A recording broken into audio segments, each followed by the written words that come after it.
Hello, I'm Sarah Sabin, Transformational Leadership Coach, and today I am very excited to interview Greg Wilson, who is head of Goldman Sachs Ayco Personal Financial Management Workplace Solutions.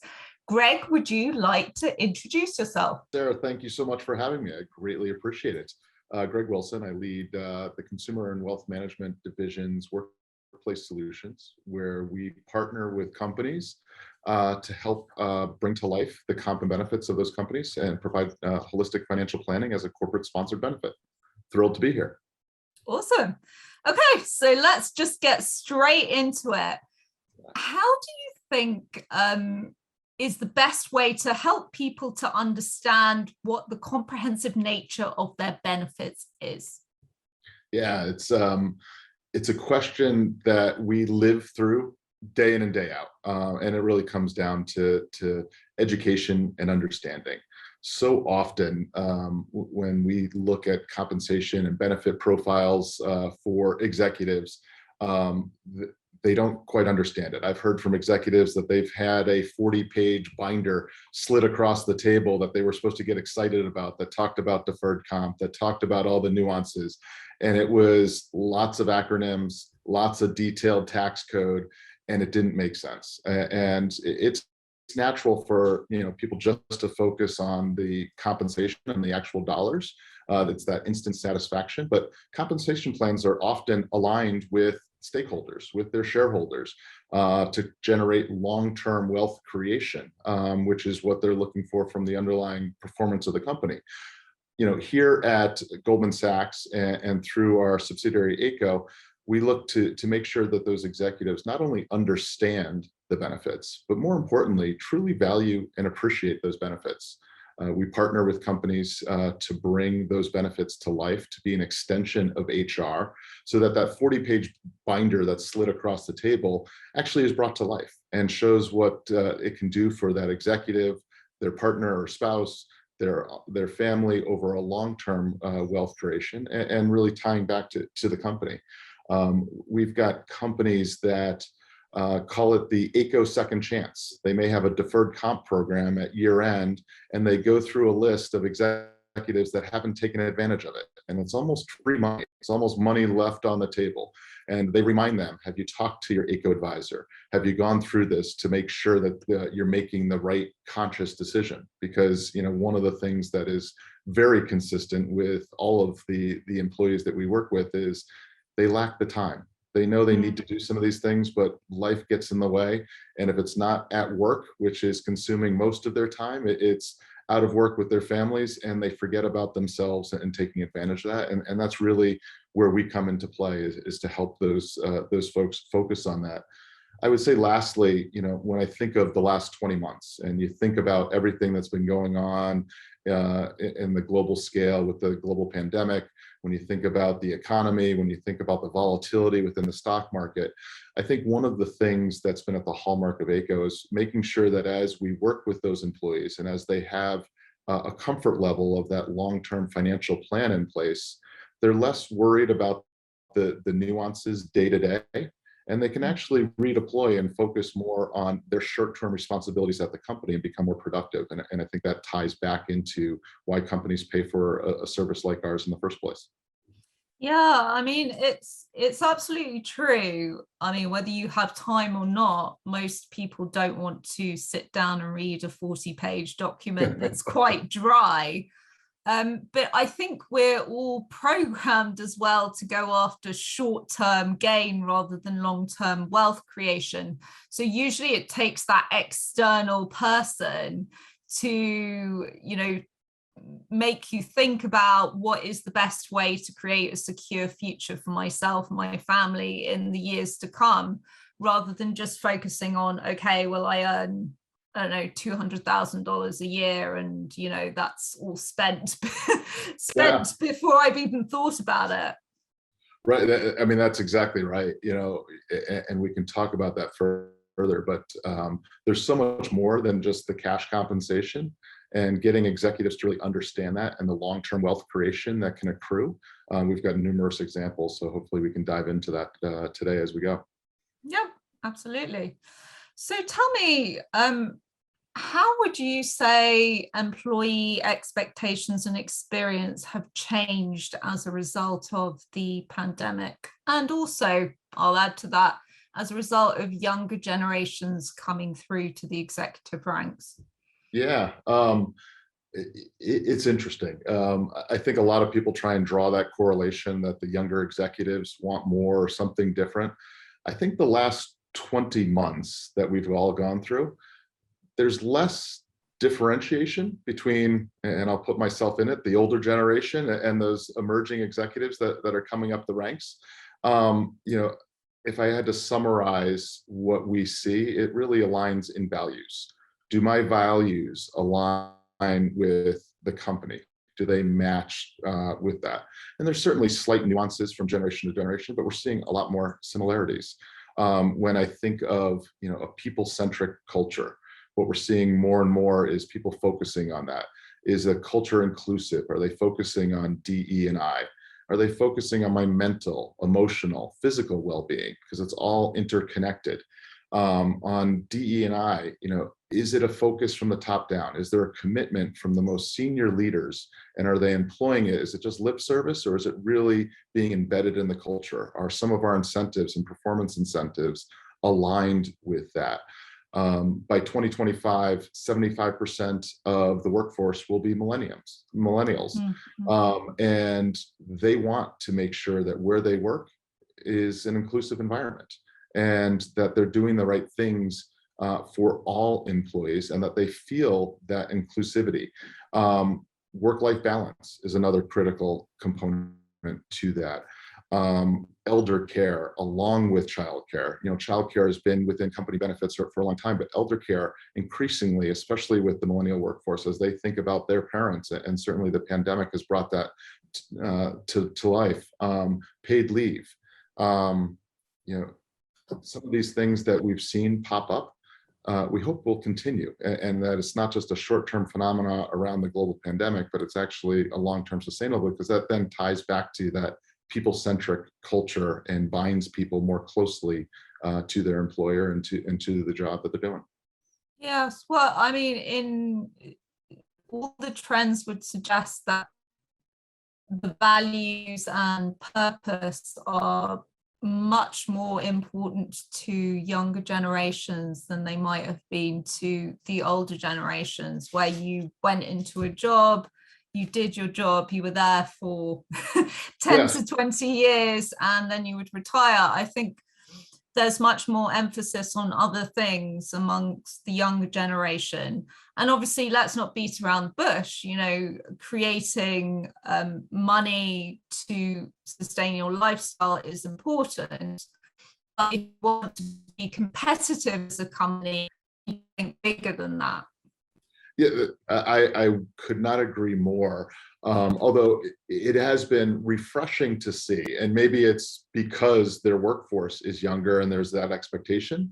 But when I meet with CEOs in the Fortune 500 here in the US, and I have the good fortune of doing that quite often, I'm hearing that this isn't just for the millennials, that this is for their fellow leaders, that they're hearing it from the folks in the ELT, that they're looking for this as well. And I think it's permeating, and hopefully it's a cultural shift for the better in not only that work-life balance, but really binding people and getting back to what is most important to people. And I think the last 20 months for all of us has been has created an opportunity, if you will, to sort of wake up and make sure that when you wake up in the morning, are you excited to go into the office? Are you excited to do what you're doing? And what is most important to you as the individual? And those companies that are taking the lead and understanding that balance and engaging with their employees, listening to their employees, are the ones that are driving retention, attracting the best and brightest talent going forward. And I think we'll be successful, you know, in the decades ahead. Yeah, absolutely. I just want to get your definition of what a people-centric culture looks like, because let's say definitions can vary.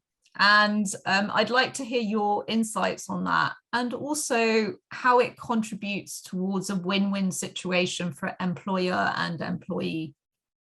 Yeah, this whole people-centric, people first, you know, when you first hear that, well, wait, am I catering too much to my employees? And is that at the detriment of the long-term objectives of the company? Hmm. And study after study is showing, and what I'm hearing from executives is the exact opposite, that if you are people-centric, if you're thinking about their overall well-being, we talk about financial well-being and making sure people feel comfortable about their long-term financial plan, that they understand, and it's always centered around comp and benefits, and then we tailor that around every other aspect of someone's financial life. 6 out of the top 10 stresses people identify with are financial in nature, but it has a profound impact on their mental, emotional, and physical well-being as well.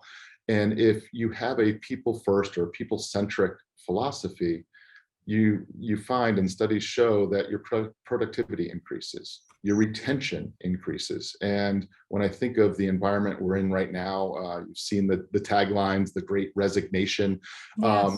Retaining talent, the fight for talent has been, never more pronounced in my 25 plus year career, as I date myself, than it is right now. And those people first organizations will drive shareholder value, will drive the accretive value back to the company, because their people are there longer, they're more productive, they're more engaged, they feel more included in the overall culture, and they're going to attract others into the organization, that this is a great place for you to build a career. I think also, when you think about that people first philosophy, some of the boundaries, I think the last 20 months, we're on Zoom right here. You're in Spain. I'm in northern New Jersey. I wish I was with you, quite candidly. But, Zoom has let our employees and the employers into their living rooms, into their dining rooms and kitchens, making people feel okay about the golden doodle. Everyone on my team and a lot of my clients know my golden doodle that jumps on my lap from time to time as we do a Zoom.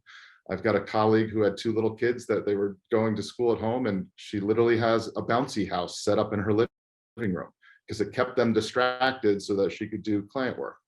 So when you think about that, people first recognize that work-life separation was taken away a little bit in the global pandemic, as people, many people work from home. Not everyone had that luxury, but for those that did, understanding that, and I think making people feel comfortable about that you don't have to put on the airs, you don't have to have everyone quite silent, that, there's kids in the background, there's the golden doodle on the lap, and that's okay too. And I think those environments are really resonating, and it's those companies that are embracing that I think have better retention, better productivity, and align overall to the strategic direction of those companies. Yeah, and I think that's a really interesting point. If I boil it down into one word, it's humanization of people. And you'd think it would have had the opposite effect, because you're like, oh, well, you're not face to face or sitting next to each other.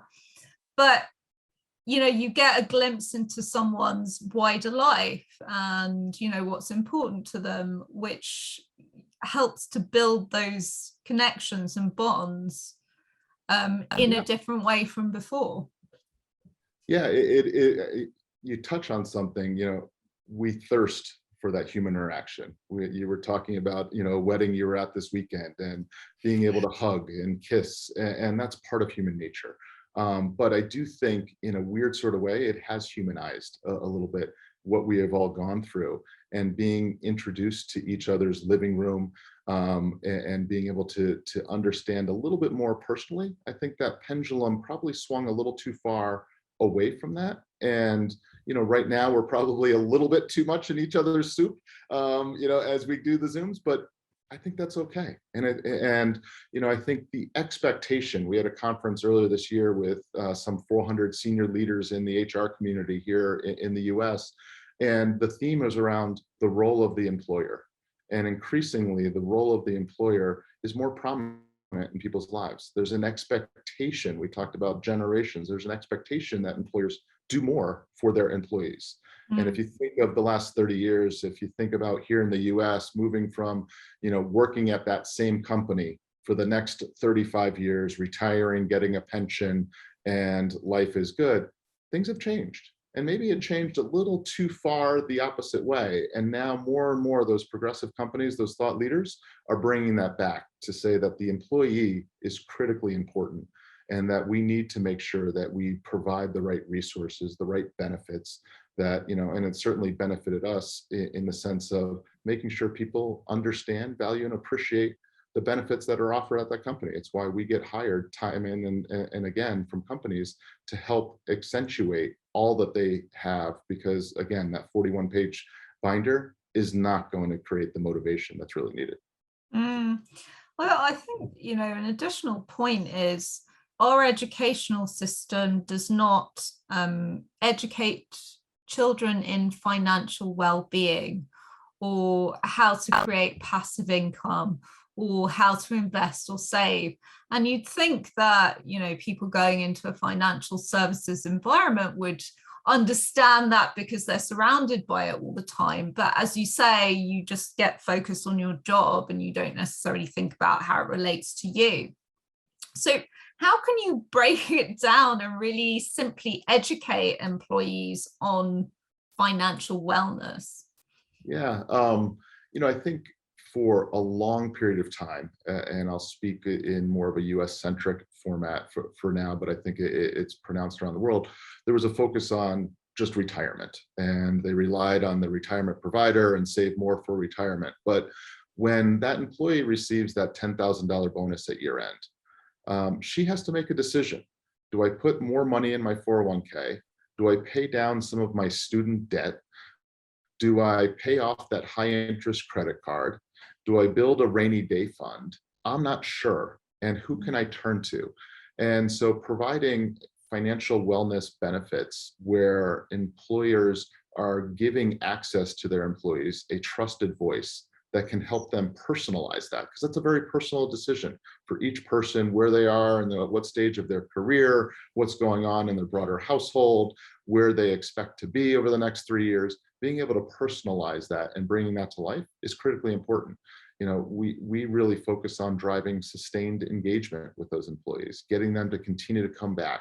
We've built a world-class financial wellness journey that in 7 to 10 minutes, employees can take an assessment without pulling files out of the file drawer, without calling their spouse or partner, and be able to get a snapshot on what are most important for me right now to focus in on. For me, a middle-aged guy in his late 40s that sadly has lost most of his hair and has 4 kids, if I don't have life insurance, that's probably going to be number 1 or 2 on my list. My 24-year-old superstar analyst that works for me in the city, she's renting, she's going to be my boss someday. If she doesn't have life insurance, it may be on her list, but it's probably 19th or 20th on her list. And if I show her 19 things to do, investor behavior says she'll do none of them because it's overwhelming. Mm-hmm. But if I show her 3 things that she can relate to in establishing a rainy day fund, building a budget, paying down student debt as examples, those all resonate with her. And so as we go through that journey, we're tailoring that advice to be able to be prescriptive for that individual, and then giving them not just the digital tools, but the ability to then pick up the phone and call a coach. And that's at the broad-based level. For those emerging leaders and for those senior executives, time is of the essence. It's a consistent theme no matter who I talk to. I was with a Fortune 100 CEO last week, and he made the comment, do you think I have the time to worry about this? I just call my Ayco advisor from Goldman Sachs and they take care of it for me. And it sounds so, simple, but yet that comfort that in this case he feels by being able to tap into one of our advisors is really meaningful. And that really, and the cost associated with providing that benefit relative to the focus of that CEO to really drive the strategic initiatives of that company, pale in comparison. And I think at the heart of everything that we do and what we're seeing companies do across the board are providing this type of benefit. We just did a survey to leading HR professionals. Over 55% of companies here in the US now are providing financial wellness benefits to their employees, and 2/3 of those are providing it top to bottom and are tailoring it where this is not just a benefit for the C-suite, but it's also for everyone in their organization. And then they just are simply tailoring that delivery of that to meet the financial complexities of those employee bases. Yes, and that tailoring to different levels, because a personal financial plan is exactly that. It's personal, based on what kind of income that person needs to maintain their lifestyle, whether they're single, married, kids, no kids, pets, whatever it is. Right. But to have that kind of sounding board, I think, is invaluable for people to start to put a focus on financial well-being. Yeah, I would agree. I think, when I think of the last year, certainly the capital markets have been open. We have had the good fortune of working with over 25 companies that are migrating from private companies to public and going public either through direct listings or IPOs or through SPACs. And in those cases, the needs are really complicated for everyone. For many of those employees, this is the first time that true wealth creation has happened. And what do I do with it? What are the tax implications of this wealth? Do I pay down all of my student debt or my mortgage, or do I invest this for the long term? Do I diversify some of my exposure? How do I think about my philanthropic needs more at the more senior level? And how can I potentially generate multi-generational wealth and do things that are really important to me from a values perspective? What we find, especially with high growth companies that are going through that transformation, oftentimes those questions are being felt by the CFO, the general counsel, the HR department, which tends to not be as well established as those companies that have been around for 20, 30, 40 years in the public markets. They're thinking about their benefit profiles in what they need to do to continue to remain competitive now that they're public.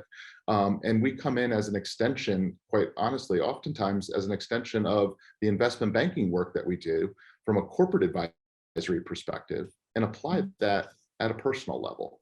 That as that wealth creation occurs, the complexity from that transaction is something that at an individual level, every one of those employees has different needs. Every one of those employees has something that's more important to them personally than someone else. And so being able to tailor that and work with those organizations, it's been so gratifying. The notes that I get every Friday from clients unsolicited that talk about their experience and how much help and how much better in control they feel.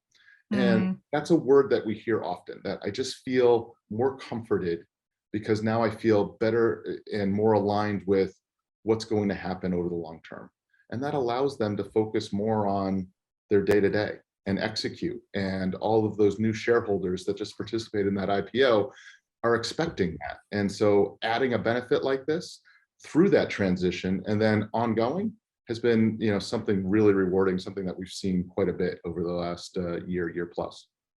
Yes, and I think, as you mentioned earlier, financial well-being impacts on emotional well-being, mental well-being, physical well-being. So, by taking away that particular burden, you have a knock-on impact on the other things that are going on. So in any kind of company's wellness strategy, I see financial well-being and education as really being a part of that. Yeah, I couldn't agree more. I've joked to my colleagues, and I mean it wholeheartedly. I've been at the firm for over 25 years now. I've been fortunate enough to be part of the leadership team here within the Consumer and Wealth Management Division and working with employees for the last 4+ years.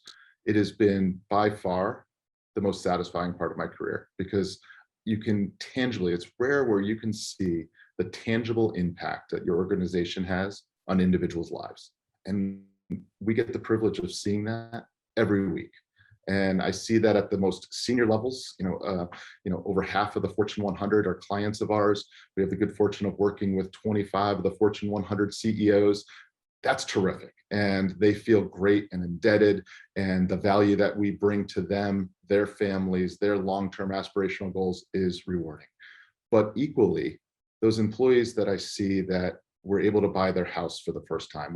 We had an employee literally send an email to their CEO that we understand that by offering this benefit, this has helped my family improve. And it tells me that you care about me as an employee. And it doesn't get much better than that to see that type of impact. Survivor support, which is a service that we provide where companies pay us for the next year when someone loses a spouse or partner to help them through probate and IRS forms and what to do with the 401k. And if it's the non-CFO spouse that is the survivor, helping them build a budget, understanding what's going on. Oftentimes we're the first ones that are sitting there across from a Zoom, helping them open the mail. And what does all of this mean? You know, it's really gratifying to be able to do that and have that kind of impact on people, and in that case, in their darkest hour, and help them get out of that. Yeah, I'm sure. Greg, I think that we've run out of time, but what I'd like you to do is to just sum up your top thoughts that you would like to share with companies on the topic of financial well-being. Sure. Thank you, Sarah. And time flies. You know, when I think of companies, you know, they spend an exorbitant amount of money on their benefits across the board. Making sure that companies not only understand, but truly value and appreciate those benefits. They're aware of them, they're taking advantage of them, it fits within their short and long-term objectives, is at the heart of the value proposition of what we do here at Goldman Sachs. And it's a privilege to be able to work with them. And for those companies that don't currently offer that benefit, they're losing their talent to companies that do. They're losing their talent for short-term satisfaction of an extra $10,000, but not truly understanding the long-term wealth creation of working at that company. We were hired by a Fortune 100 company over the last 6 months, where very specifically, they were losing talent to just higher cash compensation. And they brought us in to make sure that those executives understood and appreciated the long-term wealth creation that's afforded to them with the overall comprehensive benefit package. And that, you know, it was a frustration of the CEO to look and see people leaving and not understanding that they're actually leaving money on the table. It looks good on paper, but the long-term wealth creation is something that they were missing. And that's why they brought us in. And so for companies that are listening that aren't doing this, we'd love to speak to them. Give us a call.